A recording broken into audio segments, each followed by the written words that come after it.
How's it going, everybody? Welcome back to another episode of Infinite Sports. I'm your host, Kenneth Grunfelder. I hope you all had a very good 4th of July weekend. Today's episode, the main topic, of course, we'll be discussing the Subway Series, part 2 of the Subway Series, and how that all unfolded. So when we last spoke on Friday, on the 4th of July, I sat up here and told you guys that from a Yankee perspective, I said that the way the Yankees have been playing, I felt that we were going to see something similar to what we saw last year, where the Mets would beat up on Yankee pitching and the Yankees would lose 2 out of 3 or potentially get swept. Unlike last year, however, even though both teams played 4 games against each other and we went back to the traditional 3 at Yankee Stadium, 3 at Citi Field, which is how it always should be. Keep that the way it is. Don't change it again. Yankees didn't get swept. They were able to salvage the final game yesterday, which I was at. So the Yankees have now improved to 4-0 in games that I attend. So I guess I got to keep going to their games. But needless to say, Yankees were able to salvage the final game. But the first 2 games were not pretty. And even yesterday's game was not pretty at all either. Yankees could have very easily lost yesterday too. But it was not a good series. The Yankees were able to snap their 6-game losing streak. So at least they get back in the win column. And they still haven't slid down to 3rd place because the Rays, they keep up with the Yankees. The Yankees will lose, the Rays will lose. The Yankees will win, the Rays will, well, Yankees won yesterday, the Rays won. But other than that, both teams have been struggling to win games as of late. But the Blue Jays just keep winning. Blue Jays keep winning games. They refuse to lose. So the Yankees still are 3 games back of the Blue Jays in the AL East. Blue Jays are playing some really good baseball right now. I think now they've won 8 in a row. But anyways, so it wasn't pretty. With the game on Friday, got off to a very good start. Dominguez leading off. He hits a home run to get things started. Aaron Judge follows that up with a home run of his own. Yankees were up 2-0. Marcus Stroman on the mound for the Yankees, and they gave it right back. Dominguez was good with the bat. That continued in this series. Didn't play yesterday. But he struggled in the outfield this past weekend. He misjudged the ball by Brandon Nimmo in the bottom of the first, which had a 99% catch probability. Just misplayed it. And then Luis Torrens hit a ball out to him, and he misjudged that too because he's leaping to catch it. Made the catch more difficult than it actually was. He caught the ball, got the out, but yeah, it was a little bit of a rough weekend for him out there in left field. And we'll get into what happened in Game 3 yesterday and, you know, how Dominguez not playing out there yesterday was beneficial for the Yankees. But Dominguez has really gotten the bat going as of late, and I'm really excited about that because that's one of the young guys that is taking off right now.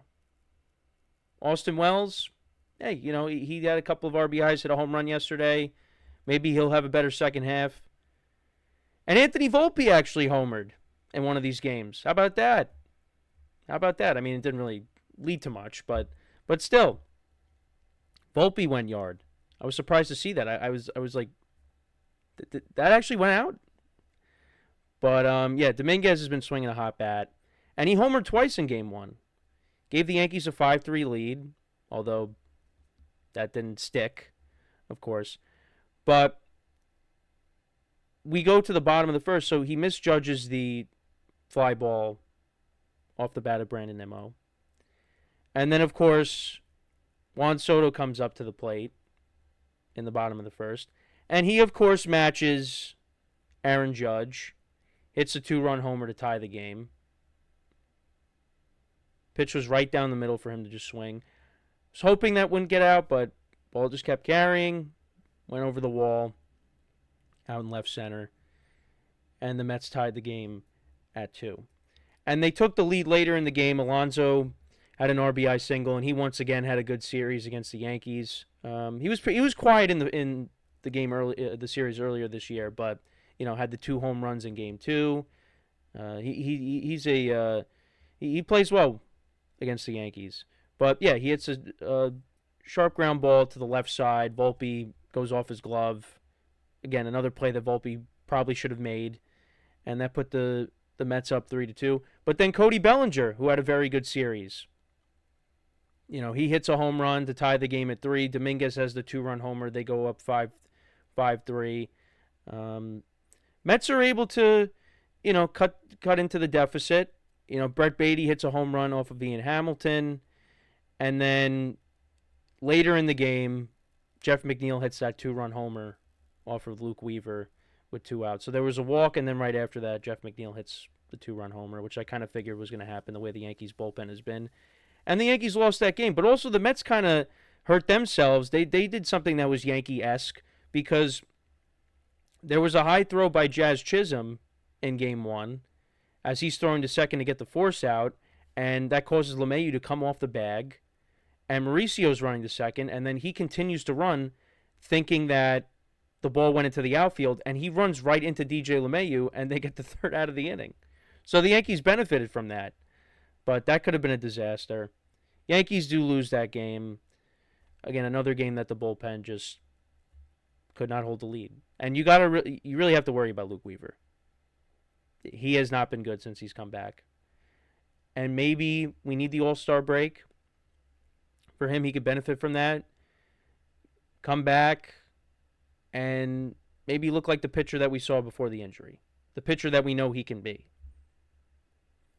But he has not been good. And Devin Williams, he's got the closer role again.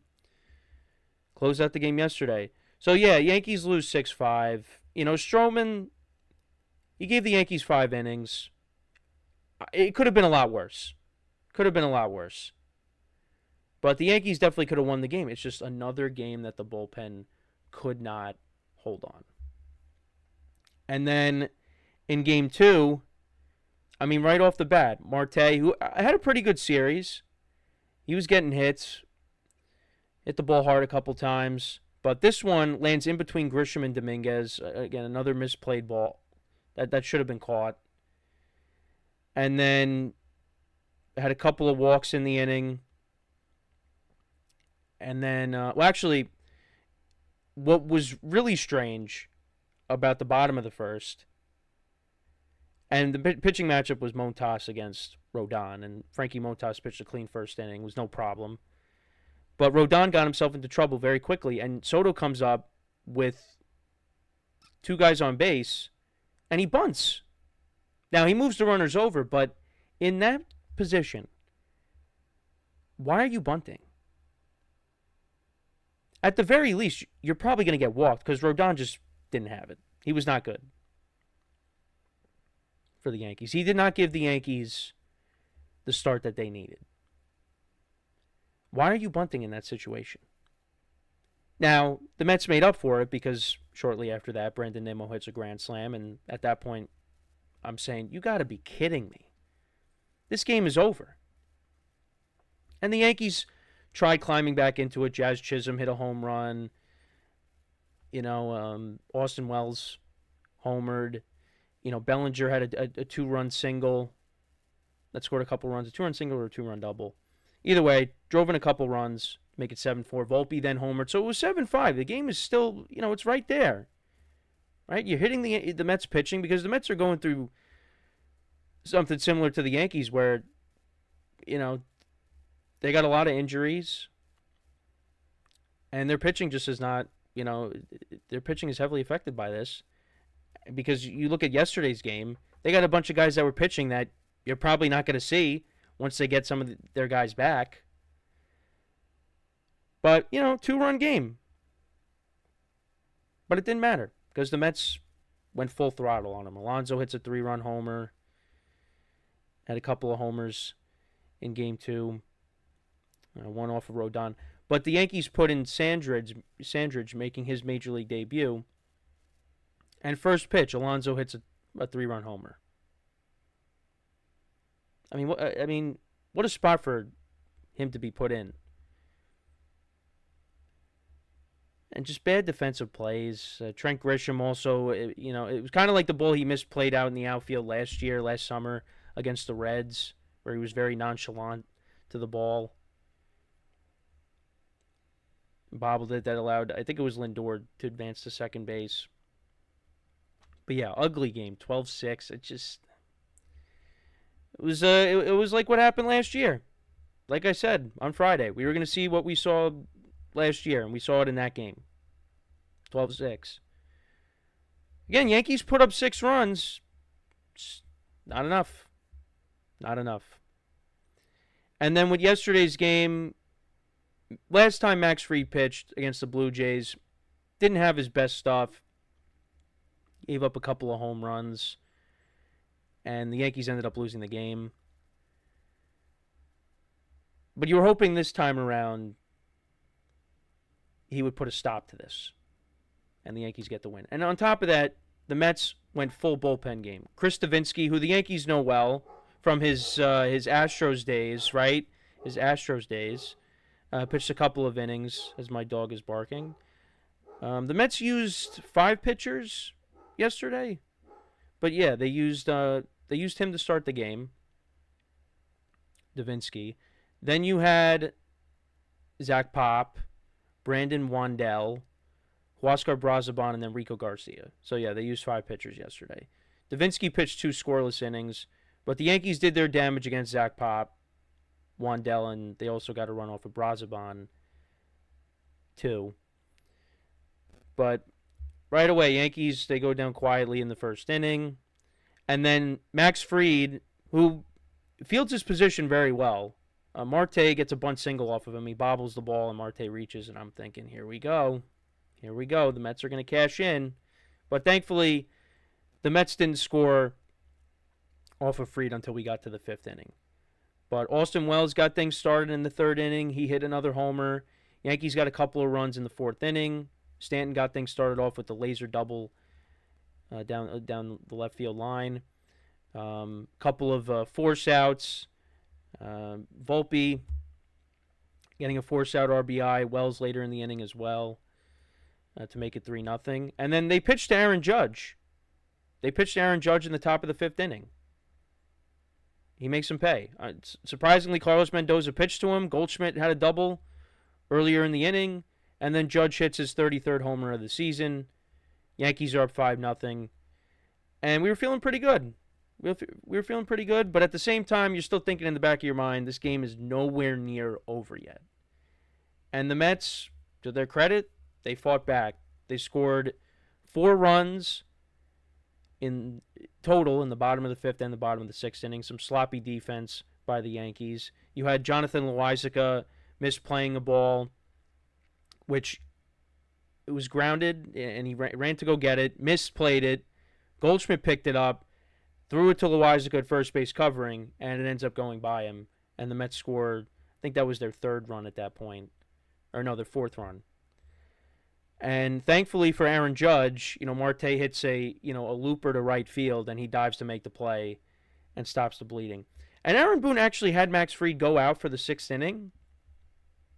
His pitch count was high. I think it was at 97 at that point, but then he hits Brandon Nimmo on the first pitch. He throws 1 pitch in the bottom of the 6th inning and then immediately gets taken out. I mean, I don't blame Boone for sending him out there because the way the bullpen's been, we need to squeeze out as much as we can from our starters. And especially with the injuries, the Yankees are desperate right now. So Max Fried gets taken out. And like I said, Loáisiga comes in. I mean, he's able to get out of it. Yankees still have the lead. But it wasn't pretty. Yankees were able to tack on a run in the top of the 7th. Aaron Judge, a sac fly. Thought the ball was going out. We were the 2 friends that I was with. We sat behind home plate. We were in the nosebleed. So some people complain about the nosebleeds, but I mean the seats we had were good. The one thing I will say is we were towards the end of our row. But there was like this bar that, was right in front of us. So it was like we had to lean over the bar to, see the whole field without, the bar. Because if I sat back in my seat the whole game, the bar would be in my way. So I felt like I was at like the top step of the dugout. But it was a good view. You just had to be on the right angle. You had to be sitting up in your seat. But the other problem too is, guys, this goes for everybody.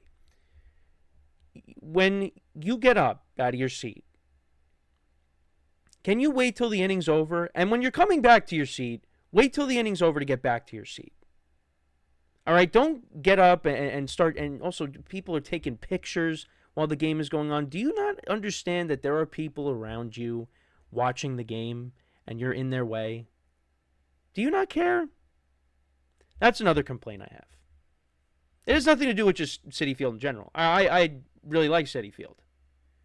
But, guys, we got to be more aware. Like when I went, my friends and I went to go get ice cream. All right, and this was, after Judge hit the home run. We went during the bottom of the fifth inning. So, of course, when we get out of our seats, Mets starts scoring. And I'm like, great, here we go. But bottom of the fifth inning, I come back, and I stand in the stairwell waiting for the inning to end because I know that there's people watching the game. I don't want to get in anybody's way. So I waited till the inning's over, and then I went back to my seat. That's how you do it. Just wanted to say that because that was annoying. Because people just kept getting up. I've never seen it's happened a few times where people are just constantly getting up. For me, when I go to a baseball game, all right, I want to make sure I get there early enough so I can get food, sit down, and I don't get up the entire game.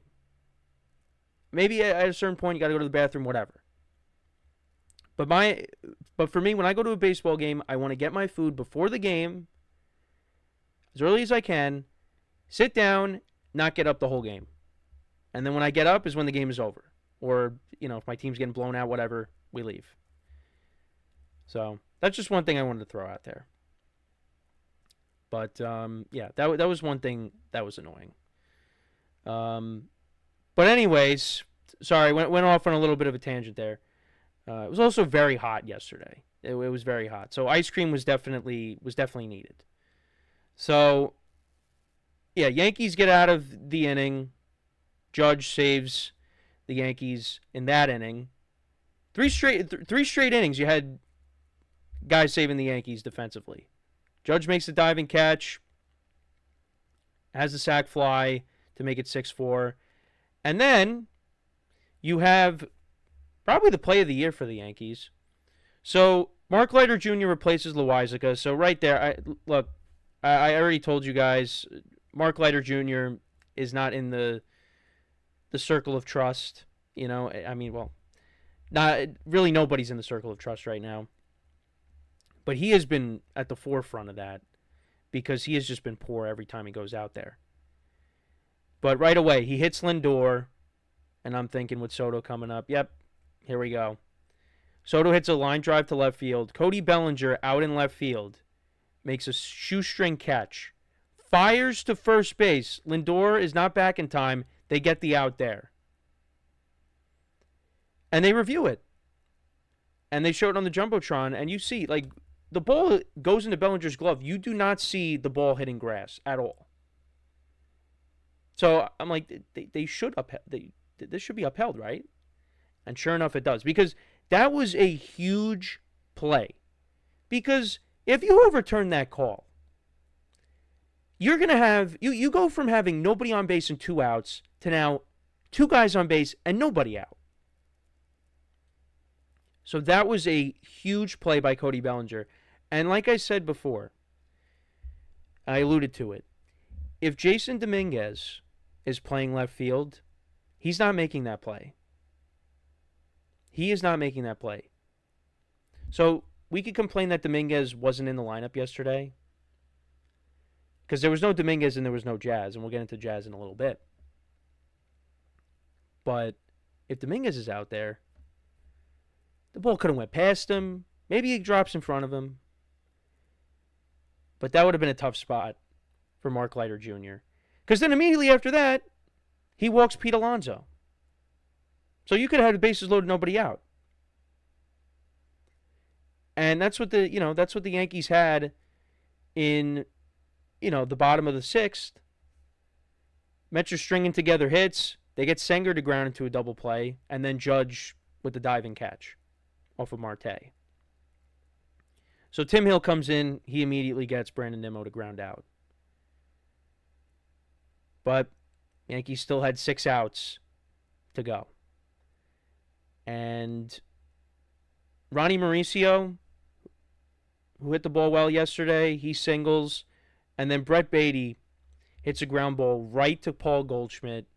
He tags out Mauricio, steps on the bag. So Judge, Bellinger, and Goldschmidt saved the Yankees in 3 straight innings. Double plays came up huge in those 2 games. And when it comes to Bellinger's double play, maybe that's something that sparks the Yankees and they start to play better. Maybe.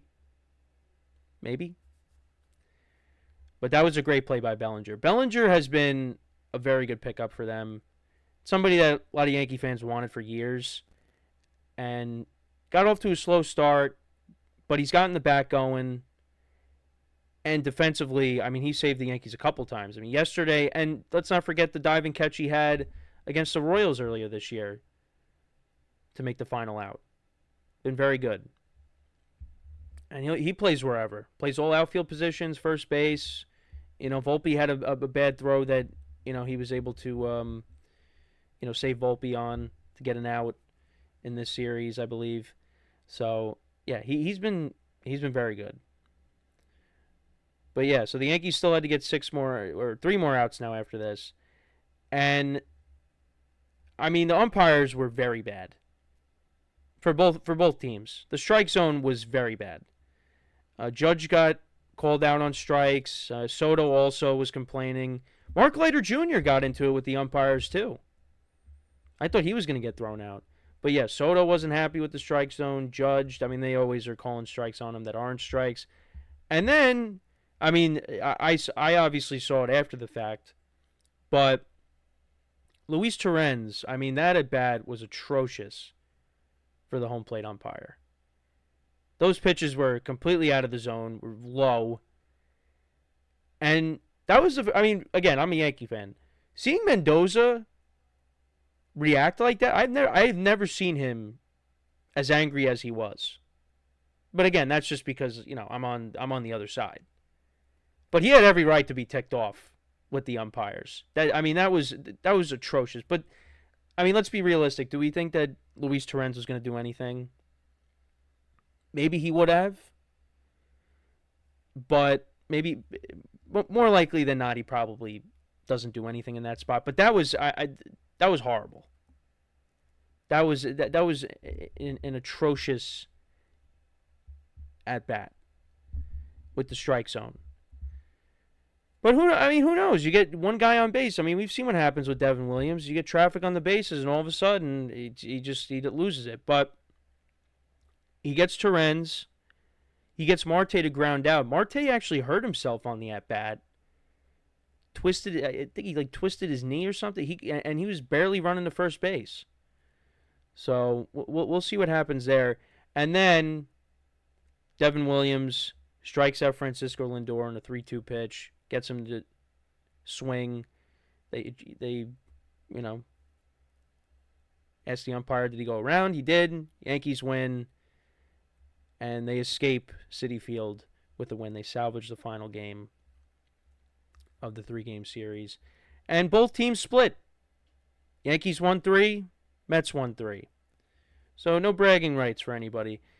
And it was actually, and I don't know if this was directed towards me or just to every Yankee fan, but he was looking at me. There was a Met fan that was saying, enjoy third place. Or whatever he said. And I looked back and I was like, I held up the peace sign. I was like, well, as to say, well, we're in second place technically. And then he said, good luck, best of luck the rest of the way. And I said, you too, something. But I mean, because he kept talking, so I turned around. I'm like, is he talking to me? Like I don't. I mean, he's looking right at me, so maybe he was. I mean, I'm not getting into it with anybody. Listen, this was not a game to dunk on the Met fans. Even when the Met fans lost, like we're getting "Let's Go Yankees" chants going as we're walking out of the stadium, and Met fans are chanting "Let's go Mets." So all right, I mean, look, the Mets have been playing better. They took the final two games against the Brewers. You take the first two games of this series. They're in a better spot right now than the Yankees are, and the Mets are getting reinforcements back soon because their pitching is in disarray. And look, this is not a game for the Yankees to dunk on the Mets, Yankee fans to dunk on the Mets, because the Mets had all these guys that you're probably not even going to see once they get their pitching situated. They got guys hurt, both in the rotation and in the bullpen. That was a game the Yankees should have won. And they barely did. They barely did. Even when it was 5-0. Yeah. Ideally, a 5-run lead, you should be okay. But, we saw even in the World Series a 5-run lead is not safe. And the way this pitching has been, Yankees needed to keep scoring. And yeah, the 6-run was huge. But once it got to 5-4, yeah, the Mets didn't score again. But, the Mets, they drove up Max Fried's pitch count. They got him out of the inning. They got him out of the game early. Yankees had to go to their bullpen. They did their job. It's just they could not cash in. So this is not a game to dunk on him. Even after yesterday, I mean, I'm coming home. I'm like, ugh, that was not easy. That could have went bad. That could have went the wrong way, but it didn't. Yankees got to win. Maybe, like I said, the Bellinger double play, that leads to some momentum here as we approach the All-Star break. But I don't know. I thought Soto was going to have a much bigger series because he got off to a great start, right? He had 3 hits on Friday, the home run, double, single. I mean, he was killing it on Friday. But, I think he picked up 1 hit on Saturday, an RBI single that was late. And then he didn't really do anything yesterday. Max Fried, struck him out in a big spot. He could have had a hit, but Bellinger robbed him. Alonso, the 2 home runs. Lindor, he didn't homer in this series, but, did pick up a couple of hits. Stole a bag. Nimmo with the grand slam. Nimmo's a good player. Nimmo's having a good year. But that's the thing. The Mets' top 5 is good, but it's just that bottom of the order. That's where they're having issues. And suppose Alvarez, I think, is doing well in the minor league. So maybe if they get him back up, if he can turn back into the player that he was that hit 25 homers a couple seasons ago, I mean, that'd be a huge boost for this lineup. But they're also supposed to be getting Jesse Winker back as well, so that's going to be a huge plus, getting that left-handed bat back in the lineup. But Manaea, Senga are on the way. They need it. They need all the help they can get right now. So they actually had Diaz pitch when they were up 12-6. Now, if the Mets have the lead in the game yesterday, you're not going to him, right? So that was a little odd that they did that, but yeah, no, the Mets. Look, right now they're in a better spot than the Yankees are because the Yankees, the Mets are going to have guys coming back. The Yankees are losing guys because now Clark Schmidt confirmed he's going to be getting Tommy John surgery, torn UCL, probably going to be out all of next year as well. I mean, that is a huge blow to the Yankees. Clark Schmidt was having a good year, coming back from being hurt. He had the scoreless streak, but, he was saying how, in his most recent outings, he was feeling that tightness in his forearm, but they didn't really do anything about it until they decided to after the Blue Jays start, and it was confirmed he's going to be out. So now the Yankees are bringing up one of their top prospects, Cam Schlittler, who we saw in spring training. So he'll be making his first career start against the Mariners. Well, I think it's either tomorrow or Wednesday. So I am looking forward to that, but at the same time, losing Clark Schmidt, it's just another devastating blow to the Yankees rotation. Now they lost him. Luis Gil's been out this whole year. It's getting closer to coming back, but not going to be back for a while. And of course, Garrett Cole going out in the beginning of the year as well. That has Yankees pitching is a little shorthanded. So now you have Max Fried. Rodon's kind of turned back into the Rodon from last summer, where he just was not pitching well. I hope that's not where we're heading towards, because then the Yankees just they don't have a rotation. And then you got Wilt Warren, you got Schlittler, and Stroman. That's your rotation right now. So not good. Not good on that front. And the bullpen just has been a disaster. Although I didn't mention Tim Hill, but Tim Hill pitched well yesterday.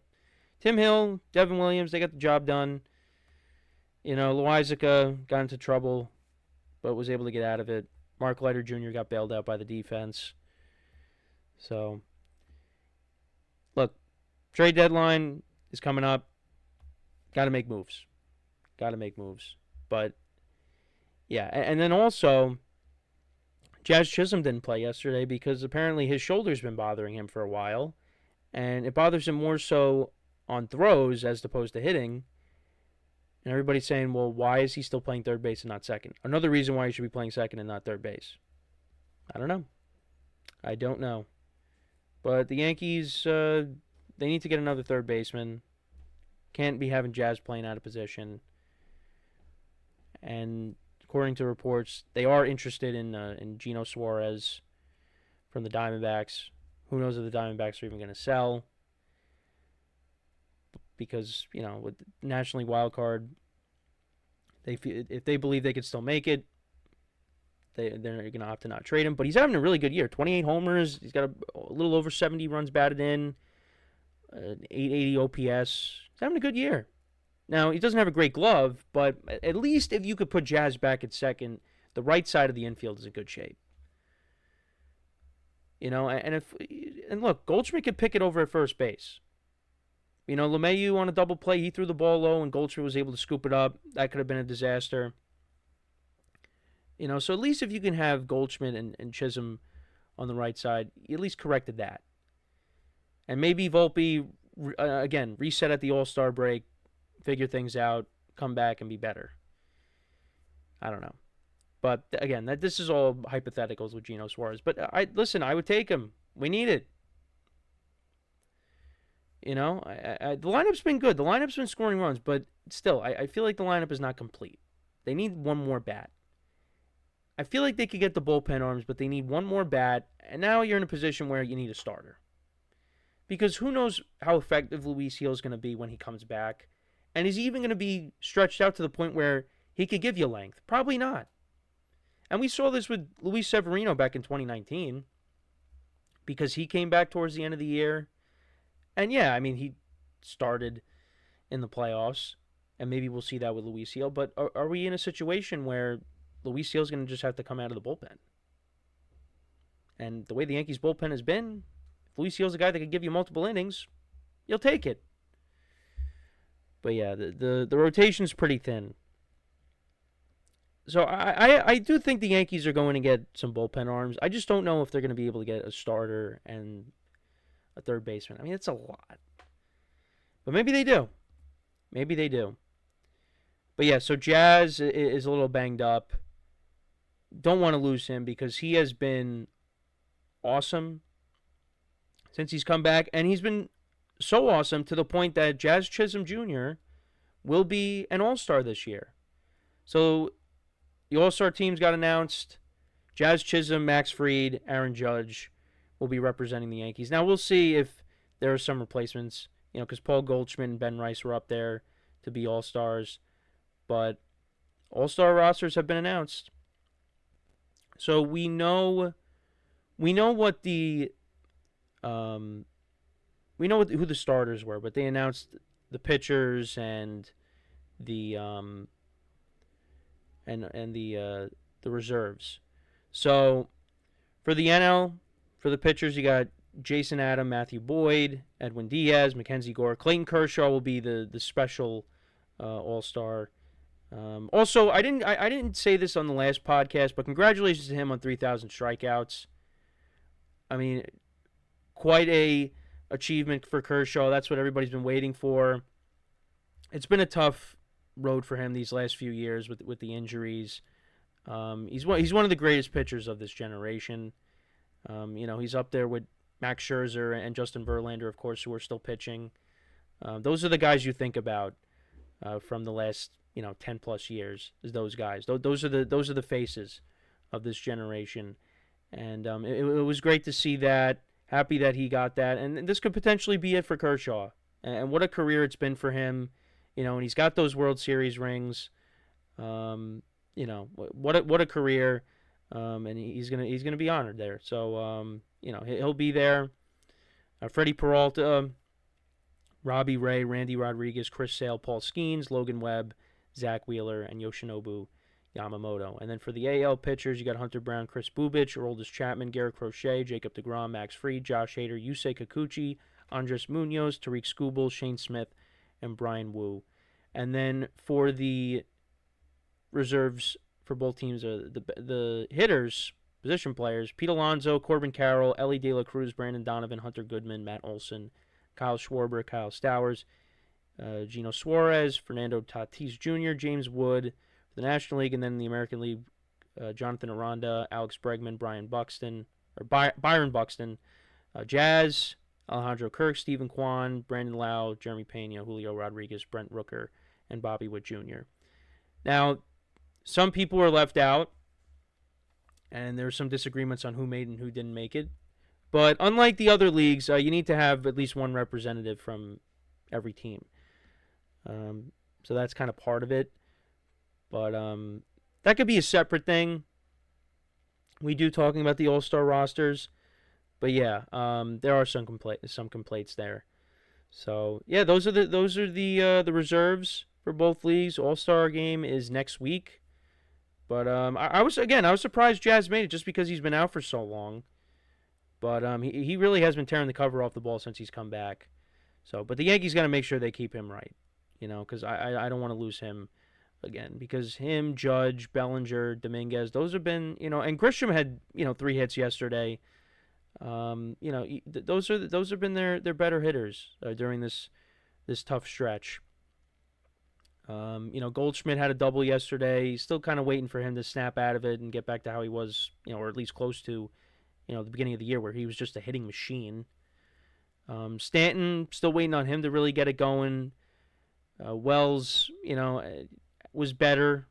And Volpe, I mean, it's got to give us something. He did hit a home run, but he is still going through it. It has not been a good stretch for him either. And Peraza was playing yesterday.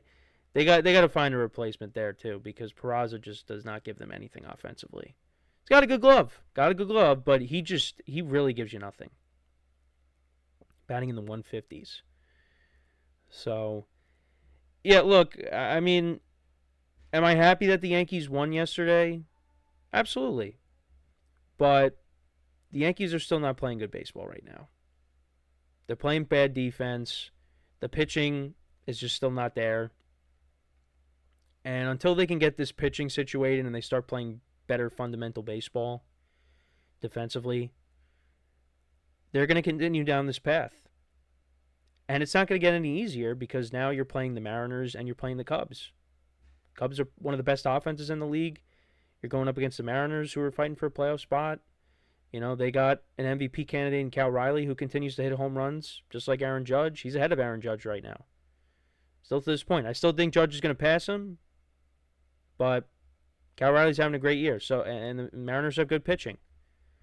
So it's not going to get any easier. Schedule coming up for the Yankees is tough. And this could really define their season. So I'm not going to sit here and say, they salvaged the final game. They're back. No, they're not back. They got to string together some more wins. They got to stabilize this bullpen. And you got to figure it out with the rotation. Guys got to give you length. Because what we're getting is not good enough. Like Fried gave us 5 innings. He was we were trying to push him to the sixth inning. Boone was trying to push him into the sixth inning. Need more than that. Carlos Rodon, you got to find yourself again. The Rodon that we saw, throughout most of the season. Not what we saw at the very beginning of the year and, these last couple of starts. You got to be better. And it's a lot to ask for the young guys. Now you got Cam Schlittler coming up, and Will Warren's been, outside of 2 starts, he's been okay. It's a lot to ask for. And I don't really know if they're going to be able to do it. But I will say this, though. For anybody who's just completely giving up and mailing it in, saying, I'm not buying into this team anymore, they're not going to do anything, or they should sell, all that, then don't get back on the train if they start winning. Look, for me, I never came on here and said, I think this team is going to get back to the World Series and win it. No, I looked at this team early on and said, it's a very good team, and Plan B. Look, Plan B is not the reason why the Yankees are struggling right now. All right? It's a lot of other things. All right? This team, when it's right, is a solid team. The offense has come around. They're putting up runs. It's just the pitching has been the issue right now, especially in these last 2 series. So if they can get that corrected, this team could turn it around and get themselves back in better position. But yeah, right now they're behind. They're behind the Blue Jays. They got to catch up. And they got to start beating these good teams on their schedule. Their record against teams over 500 is not good this year. It's not. And when you see that, you see why people call the Yankees frauds. I think because I had the Yankees properly rated in my mind. Like, I felt like this is a good team. But do I think they are one of the best teams? Do I think they're up there with the Dodgers? No. I don't think they're better than the Tigers. And did you see what the Astros did to the Dodgers this weekend? They're going to be a problem when the Yankees face them. It was fun when the Yankees were beating up on them last year. They swept them. First series of the year. They took 2 out of 3 at the stadium. It's not going to be that easy this time around. I can tell you that right now. Especially with how the Yankees are playing right now compared to the Astros. Astros got good pitching. Lineup's been good. Got to worry about them. So, yeah. They're a team. They're a good team. They are not playing good baseball right now. But now, if we finish out the year and they end up just completely collapsing, so much to the point that they are just out of the playoff picture entirely, then I will come on here and tell you guys I was wrong. This team was fraudulent. But I'm not ready to do that yet, and I'm not ready to bail on this team and not invest my time in this team because that's giving up. Yeah, it's been really tough as of late. But we still got a long way to go. And the division is not out of reach. Like, yeah, the Blue Jays have really beat the Yankees up, and, they're not in first place anymore, and they just don't lose anymore. But it's only 3 games. They can make up that, but they have to play better. I think when I give up, it's really... Let's see what they do at the deadline. I think that's really what's going to tell us how the Yankees view this season and how we should view this season. Because if the Yankees really don't do anything at the deadline and they keep everything as status quo, well, then I could come here and say, well, yeah, I don't really feel good about things. But we're not there yet. We still got this whole month, we got all of August, and we got all of September. They still got plenty of time. But now, look, you won yesterday. You won yesterday. You got an off day today. Come back home tomorrow and try to build off of what was a ugly win yesterday. And we'll see. And for both teams, the Mets are going through things. But they're still in a good position. They're right behind the Phillies. That division race is not close to being over yet. Now, they play in a tougher league than the Yankees do, but I think the Mets will figure it out, and we'll see what happens. Maybe we see the Mets again down the line. Only time will tell. But yeah, it was good to get a win yesterday. Much needed win. And we'll see if the Yankees can continue the momentum. But let me know what you guys think about the series. What were your takeaways from it? Let me know in the comments. As always, make sure to leave a like, comment, and subscribe to the channel. Greatly appreciate it. Also, wherever you get your podcasts, you can listen to us as well. And that is it. So, as always, I'm your host, Kenneth Falters, signing off. Have a good one, and I'll talk to you guys next time. Take care.